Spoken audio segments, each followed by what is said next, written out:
Hey everyone, today I'm back with the new episode of the How to Use Your Cricut for Junk Journaling, and today it's going to be sticker sheets. I have used for this one of my printables from my Etsy shop, which there are lots of different colours and designs available as well, so go and check those out if you haven't already.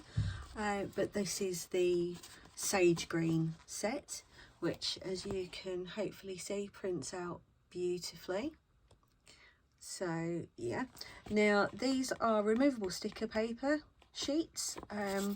Basically what that means is that they will just peel away from your backing.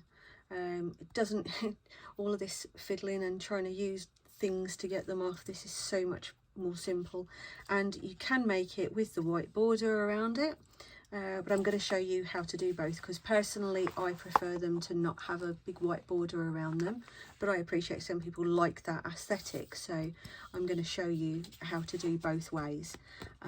They're very quick, they're very easy, and all you need to start with is a file with some graphics that you would like to make stickers from. Ordinarily I use matte sticker paper, but today these are on the glossy paper, hence all the light bouncing all over the place. So okay, let's crack on and get into the Cricut software. Into the Cricut design space, and we're going to upload, and as I mentioned, I'm using one of my own PNG files. Now, because these have got a lot of detail in them, a lot of texture detail information, you don't want to lose that, and ignore the fact that this says yes, it's got a transparent background, but the fine detail and blended colours, so you need to have the complex, because if you put it on simple, you'll see what happens, how it changes the design. You lose all of the texture within the image.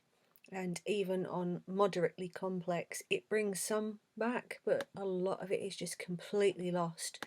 You know, that's a huge difference between the two, from that, you know, to that. So stick with things like this that have got a lot of things going on and a lot of sort of colour range and stuff. Err on the side of caution and go for complex. So then we're going to continue, because we don't need to remove the background. And obviously, because of printing stickers, so we want this to be on print then cut. So we're going to open that up, and it will open it a bit too big, but that's okay. Let's give it a minute. There we go. Okay, so yeah, we're going to add that.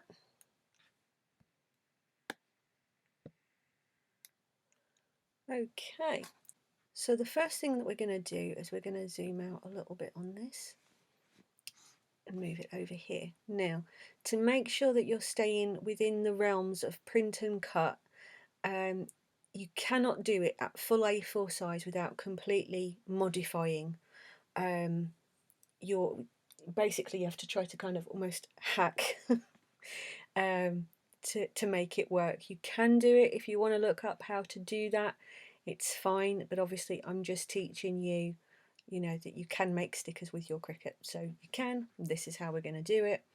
So effectively you need to have an area that the Cricut will accept as being the right size, which I know is absolutely crazy, but it is what it is. So you can see this little red thing up here, and it's saying that you know, it's not supported, it's too large. So obviously standard A4 is, you know, 210 by 297 millimeters, so this is only letting you go you know, 25 to 16 centimeters, so it's considerably less. You know, it's kind of 4 centimeters, you know, 5 centimeters on each of the aspects different, and unfortunately changing your page size won't affect it. So it only gives you US letter or A4 for print and cut, so we just have to deal with it. So the thing that we have to do is then take that down to be, say, 24 centimeters, and make your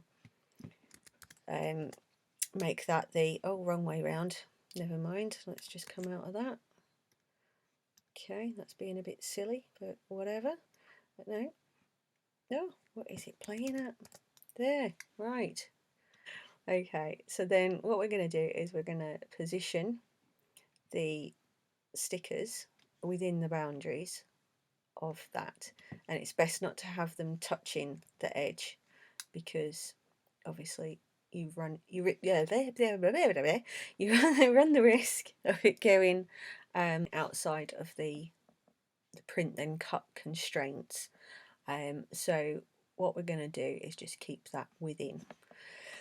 Now let's make that white so that it's not, oh actually no, I'm going to leave it grey because this will help. Right, so if you want to have your stickers without a white border, so that you're just having the design itself at the edge of the sticker, then that's it basically. You can just attach those, you know, and go straight to your make it window and send it to your printer, which obviously I will show you how to do in a minute. But if you want the white border around it, here's what you need to do. This I think only works if you're using the desktop version of Design Space. It won't work on phones and tablets, as I believe so anyway. That was certainly the case last time I tried. And for something this size, about 0.25 usually works well. Basically, you just want to make sure that they're not overlapping anywhere. So if you do see a little overlap, you only need to reduce it ever so slightly. You don't need to go mad, just enough to cause a little bit of separation. Okay, so it's now set to black. Don't worry, we're going to just change that up there to white. Okay, so as you can see now, you've got a white border around everything and they're not quite touching, so brilliant. So if that's what you want, fantastic. So then we're just going to drag all of those and attach them, and then we're going to go into Make It. Now you'll see it's very specific where it wants you to have this. Do not try to mess with it. You risk it going terribly wrong. So we're going to continue there. Now at this point I would say a couple of things. One, I would use your system dialog, and there is a good reason for that, because when you go into your system dialog, which I don't know if it happens to everybody, but whenever I do it, it pops up behind the Design Space window like that. So it's just, if your Design Space is up here, you're just waiting thinking it's not doing anything, but it is. It's just for some reason it hides it. Now what you don't want to do is leave this set to plain paper. So you need to go into your printer settings, however that is, you know, on the system that you are using, and you're going to put it onto photo paper glossy or matte, depending on what particular one you're working with. I've run out of matte sticker paper, which is very upsetting, so I'm having to do it on glossy today. So yeah, I'm going to set it to photo paper glossy and normal, and that's fine. And then we're going to send that off to print, which I've already done. So you now have to move on to this section. Now you'll need this little thing here, sticker paper removable. If it's not showing on your list, which it usually isn't, go to Browse All Materials and you'll be able to just search up there for sticker paper and you'll find it, and then you can favourite it using these little tabs here if you've not done that before. So once you've done that, load it up onto your mat and I'll show you what's going to happen next. Okay, so when you first load a print and cut into your machine, you'll see that it's got these black guidelines here, and they are for the machine to calibrate where to cut around your images. Now obviously I would suggest doing a calibration on the Design Space with the Cricut before you attempt to actually make any stickers, but I will do a little thing just showing you how to do that. Okay, so to calibrate you need to click on that little calibrate in that menu up there, and then you're going to choose which one you're trying to calibrate for. So in this instance you're going to choose print then cut. and obviously it will talk you through then the rest of the process. It's very, very simple. You print out a sheet, you put it on your mat, you feed your mat into your Cricut. It will make cuts. You have to then tell the software whether, which number the lines are the closest to. So it's all very, very easy to follow, and then you can make sure that you're going to be as accurate as possible when you're actually doing your sticker prints. So that's how we do that, guys, just as a very quick aside before we carry on with that. For now, I'm just going to show you what happens when it's calibrating.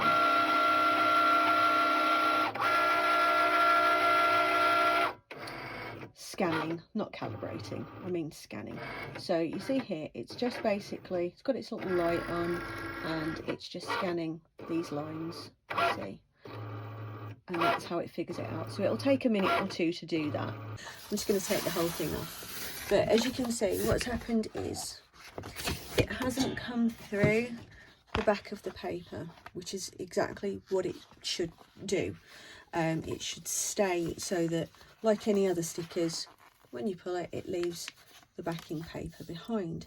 So that's unlike when you buy pre-cut stickers, and obviously there's, you've got the edge of the sticker is right against the backing paper, and it can be a real nuisance trying to separate those things. But yeah, these will just lift away, so you can just cut them into sections if you want to store them, in your little boxes or a little, folder or whatever, or you can just cut your rectangle and leave it as a sheet and peel them off as you need them.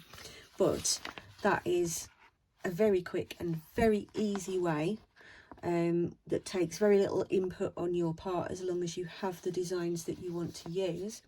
But a lot of us do provide things like this, either as freebies or on Etsy, where you can just make stickers out of them just by, like I've done, importing them into Design Space and then putting your white border if you want it or not, and just throwing it through your printer on some sticker paper, which you can find, in on Amazon, on eBay. I dare say a lot of craft stores in America probably do it. Not many do here, I don't think. You have to just go to sort of stationery companies, over here. But you can find it online, really, really quite reasonably priced. And then you can just print away until your little heart's content. The only downside, obviously, is that you've then got all of this space. But, there are things that you can do with that. You can design things on them with Sharpies. You can...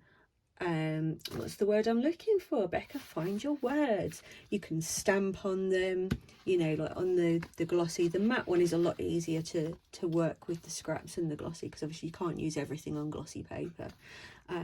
But you can do things like that, so you don't have to waste it, so yeah, that's how you make some stickers for your junk journals. And I did tell you it was really easy, didn't I? At least I hope I did. So yeah, as always, guys, I hope that you found this a useful tip.